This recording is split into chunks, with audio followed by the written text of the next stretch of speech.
Halo Sobat Pariwisata, jumpa lagi bersama dengan saya Ade Bukan Rai dalam program kesayangan kita yaitu di Ngecap, ngobrol enak soal pariwisata. Oke para Sobat Pariwisata, spesial kali ini kita hadirkan narasumber kita. Beliau merupakan orang yang expert di bidang komunikasi dan juga pemasaran dan serta public relation. Nah, beliau adalah Ibu Ike Devi Sulistianingtyas. Halo Ibu Ike. Halo, selamat siang. Selamat siang ya Bu Ike ya, dan selalu semangat pagi ya Bu ya. Semangat pagi. Oke Bu Ike, terima kasih sekali nih Bu sudah berkenan hadir di program kesayangan kita nih Bu yang selalu dinanti oleh para sobat pariwisata di rumah Bu.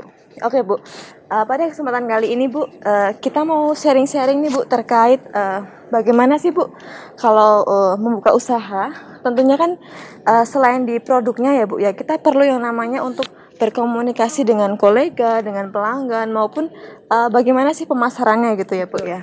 Oke. Menurut Bu Ika nih dari segi komunikasi dulu nih Bu, untuk memulai usaha itu bagaimana Bu? Ya, oke, baik. Terima kasih untuk kesempatannya buat sobat pariwisata. Saya mau cerita sedikit nih. Kalau kita mau buka usaha, maka kita perhatikan adalah pertama kita sedang akan berkomunikasi dengan siapa. Tujuannya disampaikan dulu nih, sasarannya disampaikan dulu. Kalau sudah sasarannya disampaikan, kemudian pastikan bahwa siapa yang menjadi segmen. Setelah itu positioningnya bagaimana. Nah, kalau semua ini sudah ada, kemudian baru kita menentukan proses komunikasi kita mau kayak gimana. Oh, kalau segmennya anak muda, maka bentuk komunikasinya pasti akan menyesuaikan dengan generasi muda. Oh, kalau ternyata segmennya adalah tetangga-tetangga sekitar, itu proses komunikasinya akan berbeda. Media yang digunakan pun mungkin konvensional ya, getok tular gitu ya, ngomong-ngomong dan seterusnya. Itu akan menjadi pembeda.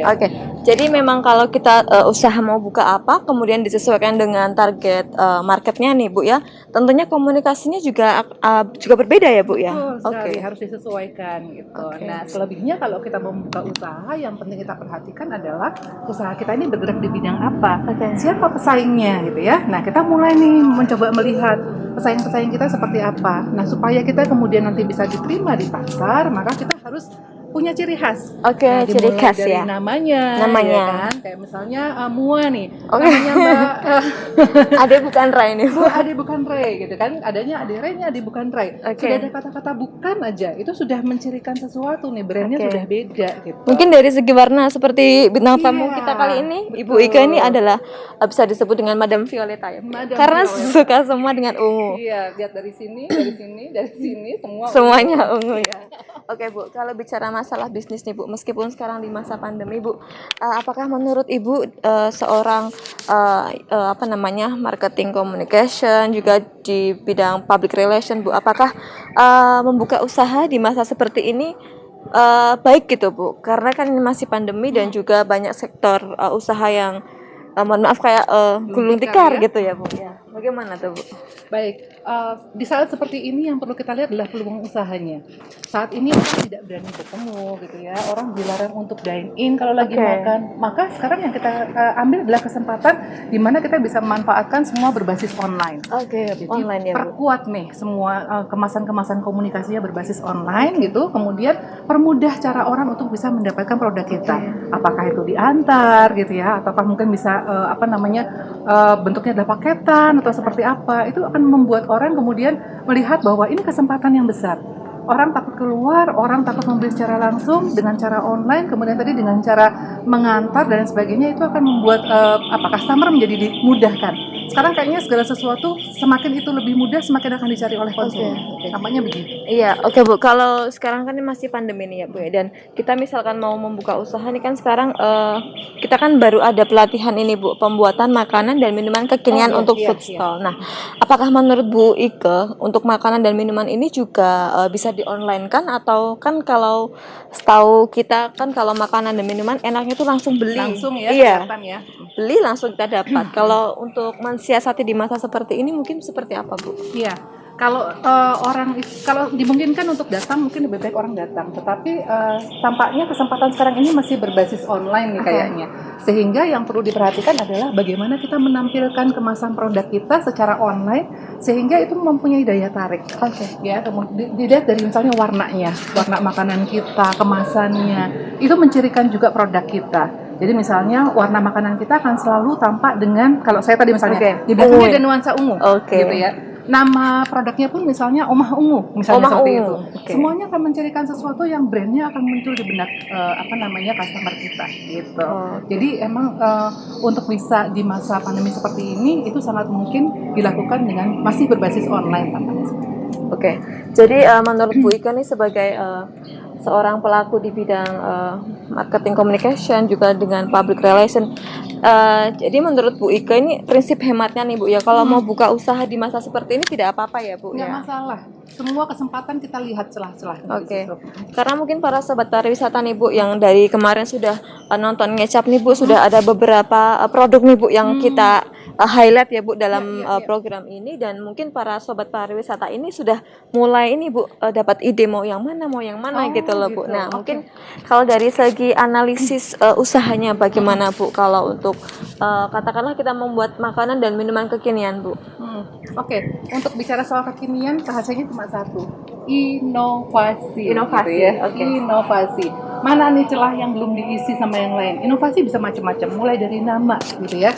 Nama tadi misalnya ada orang Adire namanya Ade bukan Rai. Tambahin bukan aja itu sudah inovasi sebetulnya.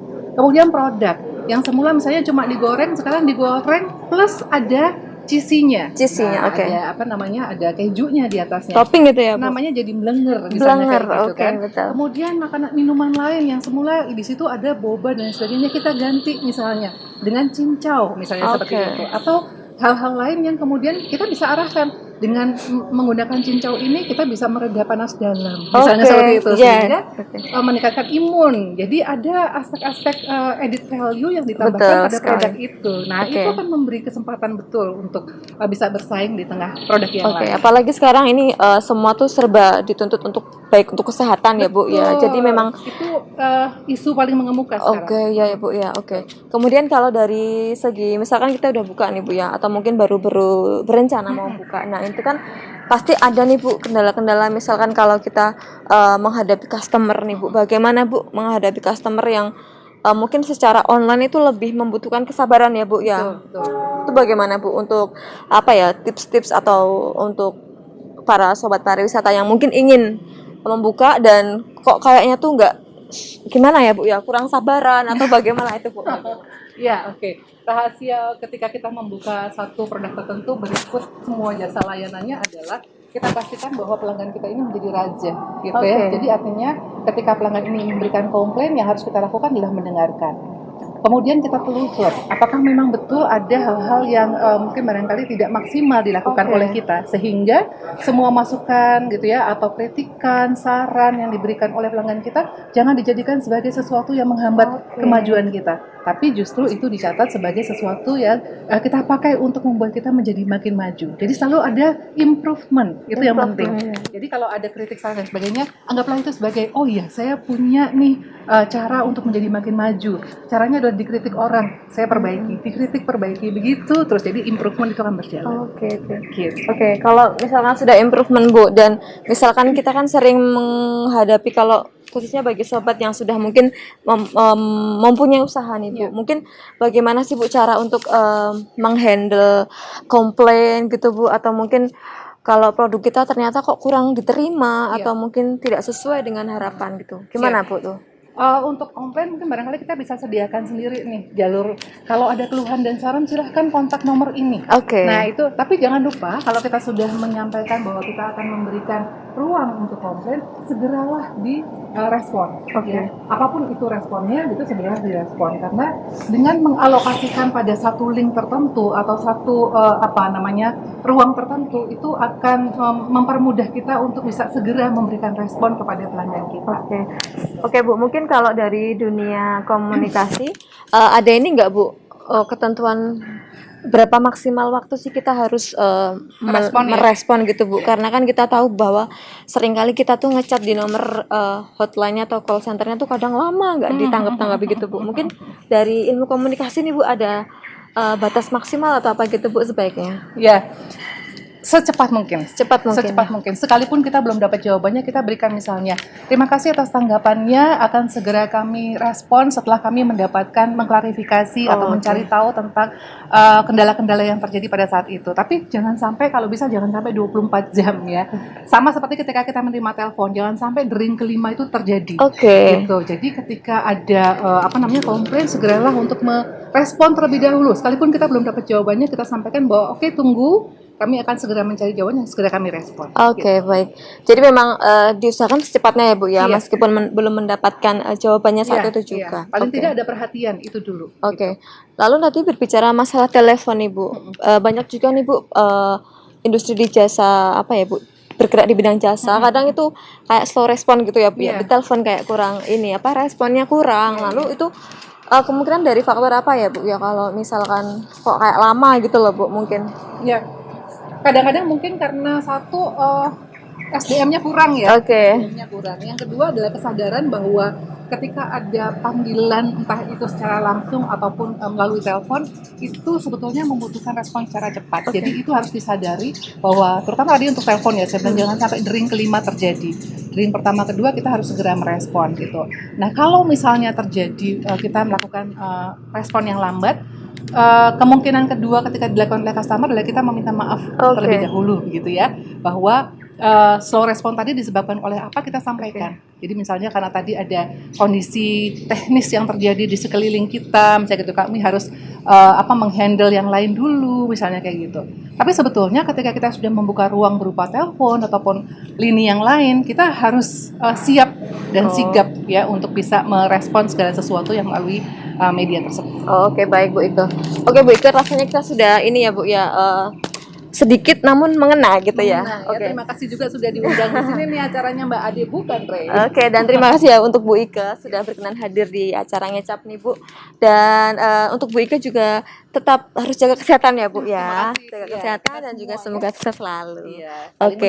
Iya Bu. Baiklah para sobat pariwisata, bagi sobat pariwisata yang ingin mengikuti pelatihan-pelatihan seputar pariwisata untuk mengasah soft skill maupun untuk menambah pengetahuan, bisa nih langsung segera melihat-lihat ya atau ngecek di medsos kami, ada di JTTC_Jogja. Bisa para sobat temui di Instagram, Facebook, TikTok maupun ada di Twitter. Nah, dan selalu ingat pesan Ibu ya, 3M, memakai masker, mencuci tangan, dan menjauhi kerumunan karena kita masih dihadapkan dengan situasi dan kondisi dengan pandemi. Baik, akhir kata Bu, kita menyapa sekaligus berpamitan dengan para sobat pariwisata kita ya Bu ya. Sampai jumpa. Sampai jumpa.